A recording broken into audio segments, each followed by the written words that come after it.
Écoute. D'accord. Vous n'avez pas besoin de vous connaître. D'accord. Vous ne m'écoutez même pas. Ah, ben, malheureusement, mon discours vous échappe. Tout le monde vous entend. Je dis tout. Vous, malheureusement, les gens vous entendent. Je vais être très poli. Mon discours n'est pas mécanique. Moi aussi, je suis poli. Il est stylistique, il n'est pas mécanique. Il faut donc me suivre. Vous ne mettriez pas la langue de mieux que moi. Non, je le fais de loin mieux que vous. Ah, je ne suis pas sûr. Je suis pas sûr. C'est trop Là, vous vous trompez très lourdement. C'est trop poli. Vous vous trompez lourdement. Vous leur dire vraiment. Je m'en excuse, je suis normalement votre enseignant de la langue. Donc, il faudrait que vous... Quand vous basez vous ne saisissez pas les substances. Non, vous ne pouvez pas mettre... Non, vous ne saisissez pas les substances. Mais non, vous ne comprenez pas. Vous avez fait séance physique. Vous ne comprenez pas. Pas de physique ici. Je suppose. Vous ne saisissez pas les substances. On parle des mots que vous prononcez. Non, on s'adresse à une population, à les gens qui nous regardent. C'est un problème idéologique, c'est que M. Djamé est dans une posture populiste et démagogique. Pas du tout, pas du tout. Comme il veut faire plaisir et caresser les gens. Non, ça n'est pas ça, professeur. Il est gêné qu'il tient. Il est gêné par la politique. Mais moi, en tant qu'acteur public, il est gêné par un être critique de la réalité camerounaise. Voilà. Bonjour les enfants. C'est papa. Bienvenue dans le 3e podcast de la journée, les enfants. Bienvenue à la clinique. Ça, tu vois, viens Célestino. Viens Célestin Djamé. Vous voyez les enfants, je vous montre cette capsule de manière claire et pour que vous la partagiez au maximum, pour que vous voyez une différence fondamentale. Ce qui sort de la bouche de Célestin Djamé n'a de valeur que lorsqu'il parle de Maurice Kamto. C'est-à-dire que le seul moment où les gens l'écoutent, on le considère, ou un mot pour quelque chose, pourquoi, quand on l'invite même, le seul moment où le journaliste le trouve intéressant, c'est seulement et seulement quand il parle de Maurice Kamto. Voilà son vrai niveau. Voilà ton vrai niveau, non? Regarde comme il te traite.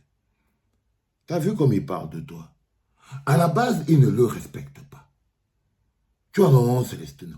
À la base, regarde comme il se fout de ta gueule. À la base, il ne te respecte pas. Regarde le frère, là. Le gars qui est sur le plateau avec toi. Il dit que non, il t'enseigne. Tu es le président d'un parti politique. Regarde comment il te parle.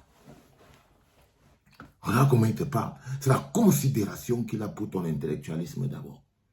C'est-à-dire qu'il sait, de manière fondamentale, un homme intellectuel, que tu es là une parole dont on ne se sert et qui n'a de valeur que lorsqu'elle parle de Maurice Kamto. C'est que ta bouche, les mots qui sortent de ta bouche, n'a de valeur dans notre environnement. Intellectuellement, là, ils se disent que non, tu ne leur sers à rien. Tu as vu l'autre matin, ton truc, en fait, c'est que tu es venu pour faire le peuple. C'est-à-dire qu'il réduit ta réflexion à comment il te voit. Et quand toi-même tu te vois comment? Ça, c'est encore une question très importante. Les enfants, vous savez, parce que quand on entre au cœur du débat politique, c'est pas parce que quelqu'un prononce le nom d'une autre personne qui sont au même niveau. Et c'est ce qui se passe au Cameroun. Ça dit que là, vous voyez, ça, c'est son vrai niveau. Ça, c'est son vrai niveau. Ça, c'est la vraie valeur intellectuelle et intrinsèque qu'il a. Sur une autre dimension, s'il est assis avec Mathias Onangile et qu'il est en train de parler de Maurice Kamto, il est en train de saccager, Mathias Onangile va le trouver intelligent. Il va dire que c'est un homme politique clairvoyant et intelligent et qui a aussi sa part. Et qui a aussi sa part. Comprenez ce que je dis? Mais là, il n'est pas en train de parler de Maurice Kamto. Donc, du coup, il est face à son propre miroir. Et Mathias Onangile lui démontre la valeur fondamentale qu'il a pour sa personne. La valeur fondamentale qu'il a pour sa personne.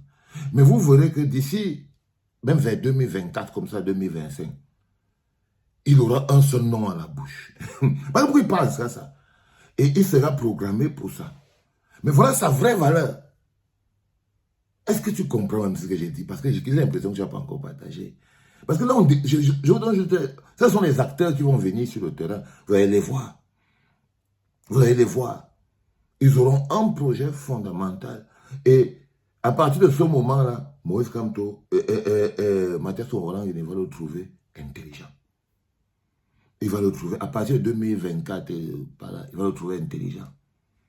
Parce que son travail ce sera de venir... Là, il ne le trouve pas du tout, mais son travail sera de venir démontrer les incohérences. Donc, son travail sera de venir démontrer les incohérences de Maurice Kamto. On va lui trouver cet intellectuel. Mais là, ce n'est pas encore le moment. Pour le moment, on le traite en un...